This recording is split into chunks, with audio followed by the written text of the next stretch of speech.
Okay, we'll get started. We'd like to welcome Patrick Cantlay into the interview room here at the BMW Championship. Our defending champion, although we're at a different golf course, and just 1 week away from defending his FedEx Cup title at Eastlake. Patrick, if we get some thoughts on being here in Wilmington this week. Yeah, obviously nice to be back. A tournament that changes every year, venue. But I've heard we're going back to Caves Valley in a couple years, I think. Yep. 2025. 25.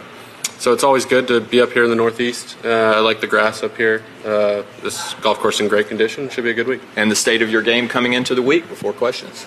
Yeah, I think it's been good. I've played really consistently all year and just need to get hot with the putter and see if I can knock off a few wins to end the year. All right, sounds good. We'll open it up to questions. Yep, we'll start right here with Gene.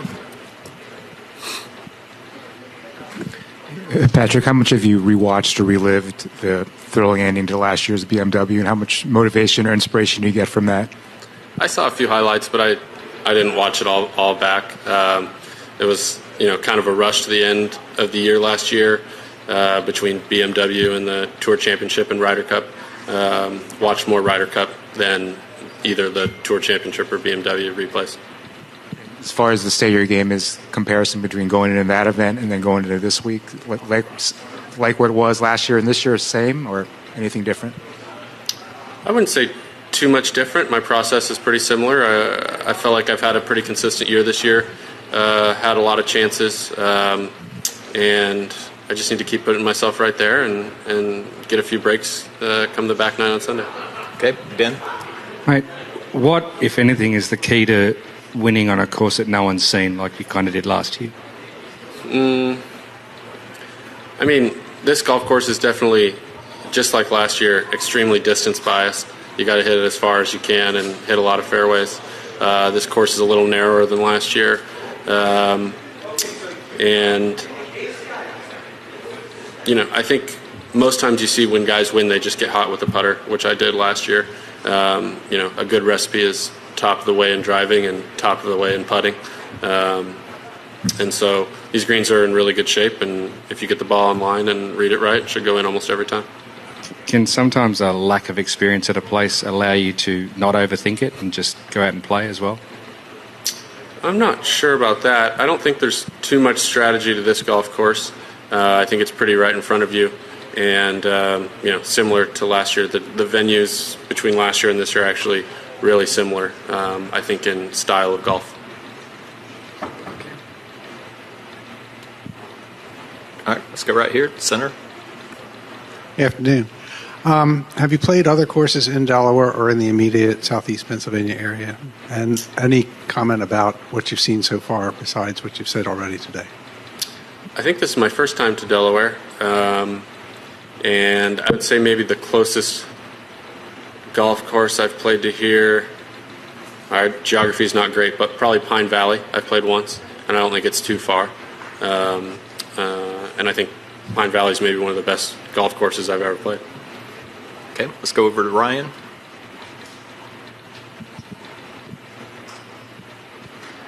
Patrick, the meeting later today has kind of captured every golf fan's imagination. What are you hoping gets accomplished tonight?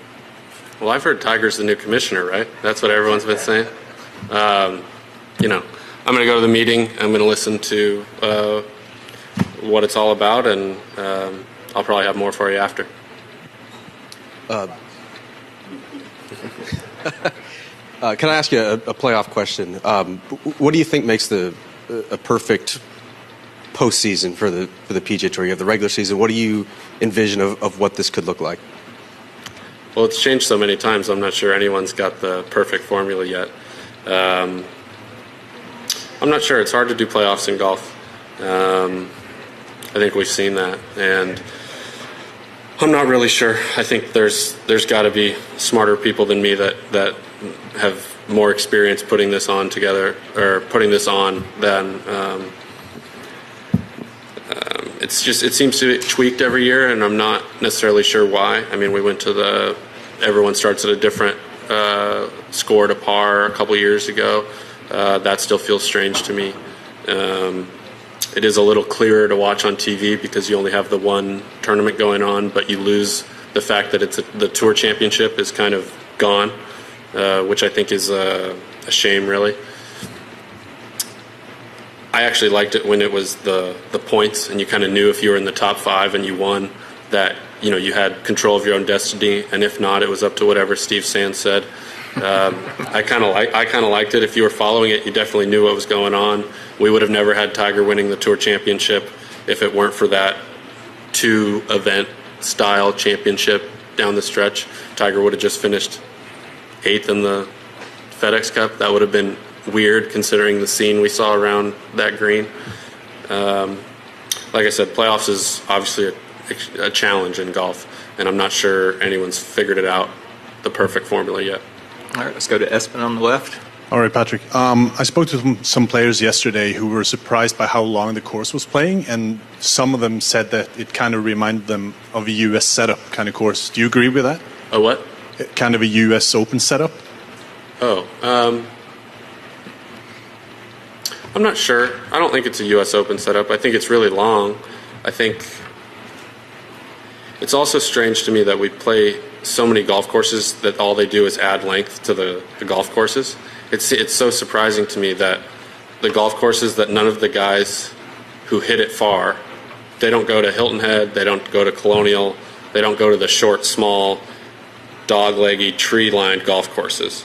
And so the way we combat the distance, the way these architects seem to think they want to combat distance, is by taking all the trees out and playing at 7,600 yards and put the tees way back, and all the par 5s are at 600 yards. And I don't think that makes any sense. So I'm surprised every time I come to a golf course where they say it's recently been redone, and then there's no real shaping of golf shots. It's just how far can you hit it and grab your driver on every hole and hit it as high and hit it as far as you possibly can. And if you can hit it 315 yards, you've taken out all the bunkers, and you're maybe in the rough, but it's way better in the rough with a 9 or an 8 iron than it is maybe even in the fairway with a 5 iron if you were to lay up to the fat part of the fairway before the bunkers. So I'm so surprised that they haven't figured it out.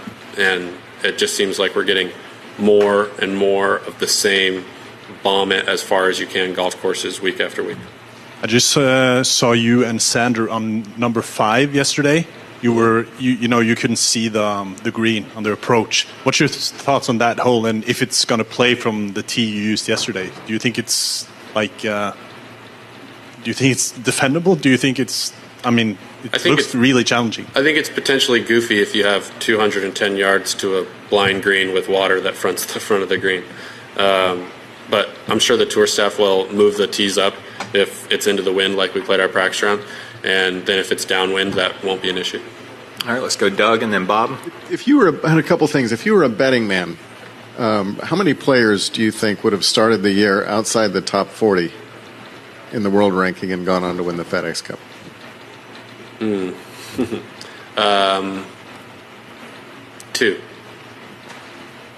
What is it? You'd be wrong, but 0? 1. 1. Yeah. It's close. It's good research. Secondly, on this meeting of top players, it just made me wonder if is there not a chance of who gets invited and who doesn't to make golf even more divisive than people claim the whole Saudi thing is in the first place? Do I think that? Sorry, can you ask it again? I just want to understand. Could that make things more divisive within the tour than anything that's been disrupted from the other side? I think it, depending on the results, if anything changes potentially, I'm not sure what, if anything, will change. What will be the result of it? So I think it's good that a lot of the players are getting together to discuss the situation out here, especially given the current circumstances. Okay, let's go Bob and then Gene. Two things pretty separate. On your comments about it's hard to have playoffs in golf, but yet you'd sort of like to see the Tour Championship exist as it did. Would you be in favor of a system where whoever gets there, it's just everybody starts out and whoever wins it, wins it? Is that too drastic of a change? In other words, if whoever gets to Atlanta, even if you're 30th, if you win the tournament, you win the FedEx Cup, it's a pretty drastic change, but it would allow the tournament to still exist as a tournament. I think that would be too drastic. Somebody could win both the playoff events and finish second in this proposed event and finish second in the FedEx Cup. I don't think that makes sense. I think that would be worse. Yeah. The other thing was next year it's going to only 70 getting into the playoffs. Do you like that? And also, how do you think that will alter the way perhaps yourself or other players will look at the schedule? I think definitely with all the changes come January, you'll see guys play a lot more in a condensed period of time, especially because, and another one of my gripes with the FedEx Cup is it's an accumulation game. So that literally the more events you play, the better opportunity you'll have to be in the top, because there's no penalty for missing any cuts. So I think you'll see guys, especially if they start to come down the end of the stretch in the summer, where they're anywhere from maybe 55 to 100 or 125, they may just start playing every single event to try and get into the playoffs. And we're already going to see guys play more during that period of time, because no FedEx Cup points in the fall. I think that's not this year, but the next year. So, I think you're just going to see guys play a ton more between January and August. Okay. Gene?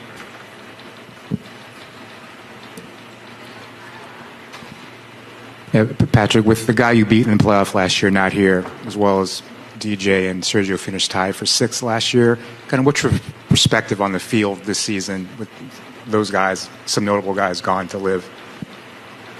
Yeah, I think it's no doubt that the fields out here have gotten weaker, missing those guys, and I think that's one of the unfortunate circumstances that happens when you have somewhat of a fractured sport as far as the best players where they're playing, especially compared to all the consistency we've had in the past, where pretty much every single one of the top players plays all these events.